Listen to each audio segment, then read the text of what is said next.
আসসালামু আলাইকুম ওয়া রাহমাতুল্লাহ।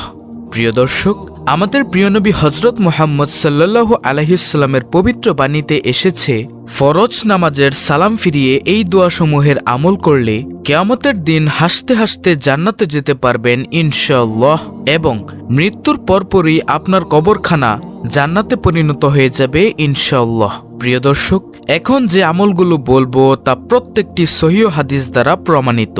ফরজ নামাজের সালাম ফিরিয়ে রাসূল সাল্লাল্লাহু আলাইহি ওয়াসাল্লাম যে দোয়াসমূহের আমল করতেন সেগুলো আমি আপনাদেরকে এক এক করে বলছি, তাই একটু ধৈর্য ধরে পুরো ভিডিওটি মনোযোগ দিয়ে দেখুন, ইনশাআল্লাহ অনেক অনেক ফায়দা হবে। হতে পারে আপনার একটি আমলই জান্নাতে যাওয়ার ওসিলা। প্রিয় দর্শক, ফরজ নামাজ শেষে রাসূলুল্লাহ সাল্লাল্লাহু আলাইহি ওয়াসাল্লাম জামাতবদ্ধভাবে কখনো মোনাজাত করেননি, তবে তিনি তাসবিহ, তাহলিল, জিকির, আজকার, দোয়া পাঠ করেছেন। এরকম অসংখ্য হাদিস বিদ্যমান রয়েছে। প্রিয় দর্শক, প্রত্যেক ফরজ নামাজের সালাম ফিরানোর পর রাসূলুল্লাহ সাল্লাল্লাহু আলাইহি ওয়াসাল্লাম ইমাম অবস্থায় কিবলার দিক থেকে ঘুরে মুক্তাদিদের দিকে মুখ ফিরিয়ে বসতেন। সহিহ বুখারী হাদিস নং 845। প্রিয় দর্শক, নামাজের সালাম ফিরিয়ে সর্বপ্রথম রাসূলুল্লাহ সাল্লাল্লাহু আলাইহি ওয়াসাল্লাম যে দোয়াটি পাঠ করতেন তা হল হযরত সাওবান রাদিয়াল্লাহু তাআলা আনহু হতে বর্ণিত। তিনি বলেন, রাসূলুল্লাহ সাল্লাল্লাহু আলাইহি ওয়াসাল্লাম নামাজ শেষ করে 3 বার পড়তেন, আস্তাগফিরুল্লাহ, আস্তাগফিরুল্লাহ, আস্তাগফিরুল্লাহ। এর অর্থ হল, আমি আল্লাহর কাছে ক্ষমা চাই। সহিহ মুসলিম হাদিস নং 1362। প্রিয় দর্শক, ফরজ নামাজের সালাম ফিরানোর পর রাসূলুল্লাহ সাল্লাল্লাহু আলাইহি ওয়াসাল্লামের দ্বিতীয় দোয়াটি হলো, আল্লাহুম্মা আনতাস সালাম ওয়া মিনকাস সালাম তাবারাকতা ইয়া যাল জালালি ওয়াল ইকরাম। অর্থ, হে আল্লাহ, তুমি শান্তিময় এবং তোমার থেকেই শান্তি আসে, তুমি কল্যাণময় এবং সম্মান ও প্রতিপত্তির অধিকারী। আবু দাউদ হাদিস নং 1512। প্রিয় দর্শক, ফরজ নামাজের সালাম ফিরানোর পর রাসূলুল্লাহ সাল্লাল্লাহু আলাইহি ওয়াসাল্লামের তৃতীয় নম্বর আমলটি হল 33 বার সুবহানাল্লাহ, 33 বার আলহামদুলিল্লাহ এবং 33 বার আল্লাহু আকবার পাঠ করার পর অতঃপর এই দোয়াটি রাসূল সাল্লাল্লাহু আলাইহি ওয়াসাল্লাম পড়তেন। দোয়াটি হল, লা ইলাহা ইল্লাল্লাহু ওয়াহদাহু লা শারীকা লাহু, লাহুল মুলকু ওয়া লাহুল হামদু ওয়া হুয়া আলা কুল্লি শাইইন কাদির। দোয়াটির অর্থ হল, আল্লাহ ব্যতীত কোনো উপাস্য নেই, তিনি একক, তার কোনো শরিক নেই, সর্বভৌমত্বের মালিক তিনি, সকল প্রশংসা তার এবং তিনিই সবকিছুর উপর ক্ষমতাবান।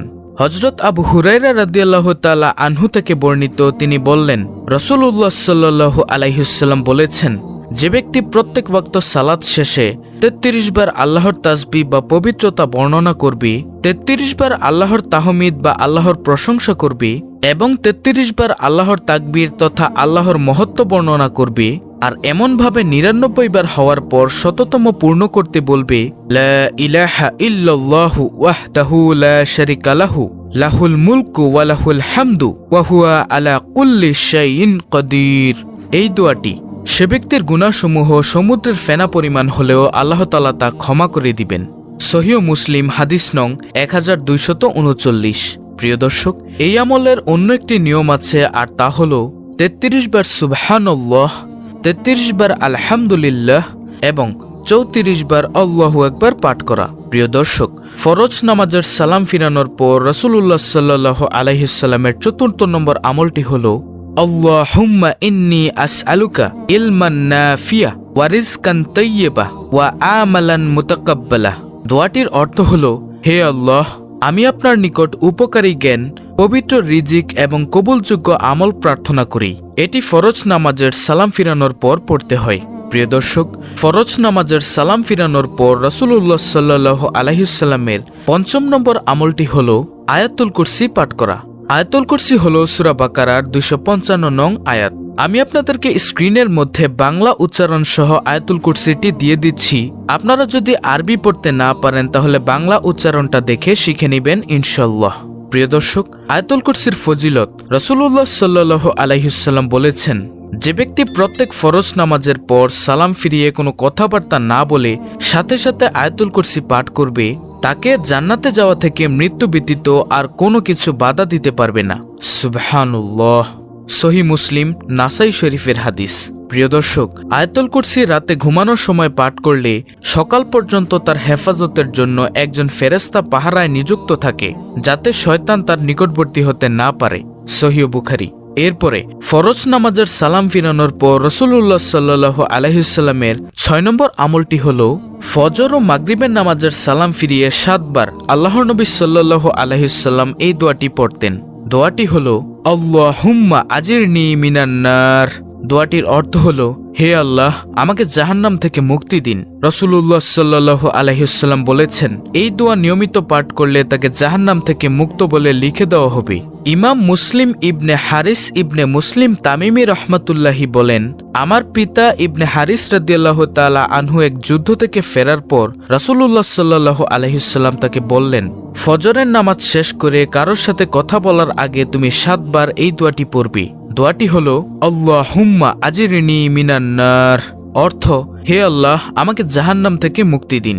যদি সেদিন তোমার মৃত্যু হয় তবে আল্লাহ তাআলা তোমাকে জাহান্নামের আগুন থেকে মুক্ত বলে লিখে দিবেন। এমনই ভাবে মাগরিবের নামাজ শেষ করে কারোর সাথে কথা বলার আগে তুমি 7 বার একই দোয়া পড়ো, এবং যদি সে রাতে তোমার মৃত্যু হয় তাহলে আল্লাহ তাআলা তোমাকে জাহান্নামের আগুন থেকে মুক্ত বলে লিখে দিবেন। আবু দাউদ শরীফ।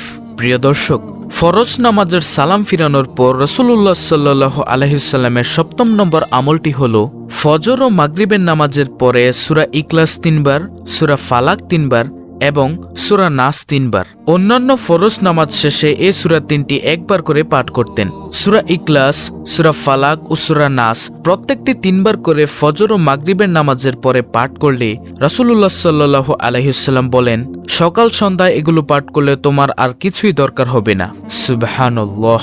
এরপরে ফরজ নামাজের সালাম ফিরানোর পর রাসূলুল্লাহ সাল্লাল্লাহু আলাইহি ওয়াসাল্লামের 8 নম্বর আমলটি হল আল্লাহুম্মা আইন্নি আলা যিকরিকা ওয়া শুকরিকা ওয়া হুসনি ইবাদাতিক। অর্থ, হে আল্লাহ, আপনার জিকির, আপনার কৃতজ্ঞতা ও শুকর আদায় এবং সুন্দর করে আপনার ইবাদত করতে আপনি আমাকে সাহায্য করুন। বিশ্বনবী হযরত মুহাম্মদ সাল্লাল্লাহু আলাইহি ওয়াসাল্লাম একদিন তার প্রিয় সাহাবী হযরত মুয়াজ বিন জাবাল রাদিয়াল্লাহু তাআলা আনহু এর হাত ধরে বললেন, মুয়াজ, আল্লাহর কসম আমি তোমাকে ভালোবাসি। মুয়াজ রাদিয়াল্লাহু তাআলা আনহু তৎক্ষণাৎ উত্তর দিলেন, আমার পিতামাতা আপনার জন্য উৎসর্গিত হোক, আল্লাহর কসম আমিও আপনাকে ভালোবাসি। অতঃপর রাসূলুল্লাহ সাল্লাল্লাহু আলাইহি ওয়াসাল্লাম বললেন, মুয়াজ, আমি তোমাকে বলছি কখনোই নামাজের পরে এই দোয়াটি পড়তে ভুলবে না। দোয়াটি হল আল্লাহুম্মা আইন্নি আলা যিকরিকা ওয়া শুকরিকা ওয়া হুসনি ইবাদাতিক। অর্থ, হে আল্লাহ, আপনার জিকির, আপনার কৃতজ্ঞতা ও শুকর আদায় এবং সুন্দর করে আপনার ইবাদত করতে আপনি আমাকে সাহায্য করুন। প্রিয় দর্শক, আমি আপনাদেরকে এই 8টি আমল আবার বলে দিচ্ছি সংক্ষেপে। নম্বর 1, আস্তাগফিরুল্লাহ 3 বার পাঠ করা। নম্বর 2, আল্লাহুম্মা আনতাস সালাম ওয়া মিনকাস সালাম তাবারাকতা ইয়া যাল জালালি ওয়াল ইকরাম। নম্বর 3, 33 বার সুবহানাল্লাহ, 33 বার আলহামদুলিল্লাহ এবং 33 বার আল্লাহু আকবার পাঠ করার পর এই দোয়াটি পাঠ করা, লা ইলাহা ইল্লাল্লাহু ওয়াহদাহু লা শারীকা লাহু লাহুল মুলকু ওয়া লাহুল হামদু ওয়া হুয়া আলা কুল্লি শাইইন কাদির। 4 নম্বর আমল, আল্লাহুম্মা ইন্নী আসআলুকা ইলমান নাফিয়া ওয়া রিজকান তাইয়্যিবা ওয়া আমালান মুতাকাব্বালা। 5 নম্বর আমল, আয়াতুল কুরসি, সূরা বাকারার 255 নং আয়াত। 6 নম্বর আমল, আল্লাহুম্মা আজিরনি মিনান নার। এটা হচ্ছে ফজর ও মাগরিবের নামাজ শেষ করে সাথে সাথে বলা। তারপরে 7 নম্বর আমল, সূরা ইখলাস 3 বার, সূরা ফালাক 3 বার, সূরা নাস 3 বার। এটিও ফজর ও মাগরিবের নামাজের পরে পাঠ করা। তারপরে সর্বশেষ 8 নম্বর আমল, আল্লাহুম্মা আইন্নি আলা যিকরিকা ওয়া শুকরিকা ওয়া হুসনি ইবাদাতিক। প্রিয় দর্শক, এই হলো আল্লাহর রাসূল সাল্লাল্লাহু আলাইহি ওয়াসাল্লামের ফরজ নামাজের পর পাঠ করা 8টি দোয়া। এছাড়াও আল্লাহর রাসূল সাল্লাল্লাহু আলাইহি ওয়াসাল্লামের নামাজের পরের অসংখ্য দোয়া হাদিসে বর্ণিত আছে। পরবর্তীতে এগুলো জানাবো ইনশাআল্লাহ। তাই আশা করি আপনারা এই 8টি দোয়া খুব ভালোভাবে ফজিলত সহ বুঝতে পেরেছেন। আল্লাহ তাআলা আমাদের সকলকে এই দোয়াসমূহের আমল করার তৌফিক দান করুন এবং এই দোয়ার আমল করে জান্নাত অর্জন করার তৌফিক দান করুন। আমিন।